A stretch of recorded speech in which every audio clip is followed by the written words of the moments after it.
ಎಷ್ಟು ಜನ ಗೋವಾ ಟ್ರಿಪ್ಗೆ ಹೋಗಿದ್ದೀರಾ? ಗೋವಾ ಟ್ರಿಪ್ ಮಿಕ್ದವ್ರದೆಲ್ಲ ಪೋಸ್ಟ್ಪೋನ್ ಆಗ್ತಾ ಇದೆಯಾ? ಸೇಮ್ ನಂತರ. ಸೊ ಟ್ರಿಪ್ ಆರ್ಗನೈಸ್ ಮಾಡೋದು ಸ್ವಲ್ಪ ಕಷ್ಟ ಅಲ್ಲ? ತುಂಬ ಜನ ಇದ್ರೆ, ತುಂಬ ಜನ ಅಂದರೆ ಒಬ್ರಿಗಿಂತ ಜಾಸ್ತಿ.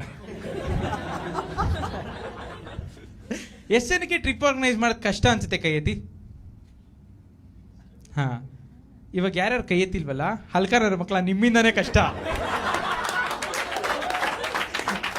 ಎಷ್ಟು ಹಿಂಸೆ ಗುರು.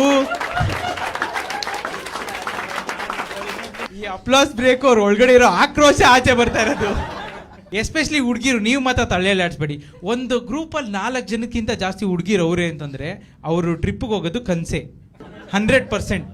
ಬಿಕಾಸ್ ಎಷ್ಟು ಕರಿಬೇಕು, ಕರ್ಕೊಂಡೋಗ್ಬೇಕು, ಅಯ್ಯೋ. ಆ್ಯಂಡ್ ಹುಡುಗಿರು ರೀಸನ್ಸ್ ಕೊಡೋದು ನೋಡಬೇಕು. ಟ್ರಿಪ್ಪಿಗೆ ಹೋಗೋಣ, ನೋಡ್ತೀನಿ, ನಾವು ನೋಡೋಕ್ಕೆ ಹೋಯ್ತಿರೋದು. ಗೋವಾಲ್ ಹೋಗಿ ನಾವು ಕಣ್ಮುಚ್ಕೊಂಡು ಐಡೆಂಟಿಟಿ ಕಾಡಲ್ಲ. ಆ್ಯಂಡ್ ಹುಡುಗರ್ದು ನೋಡಬೇಕು, ಹುಡುಗರ್ದು ಡಿಫ್ರೆಂಟು. ಬಾರೋ ಟ್ರಿಪ್ಪಿಗೆ ಹೋಗೋಣ ಅಂದರೆ 1 ನಿಮಿಷ ಟವಲ್ ಎತ್ಕೊಂಬತ್ತೀನಿ, ಓನ್ಲಿ 2 minutes, ಮ್ಯಾಗಿ ಥರ 2 ನಿಮಿಷದಲ್ಲಿ ಪ್ರಿಪೇರ್.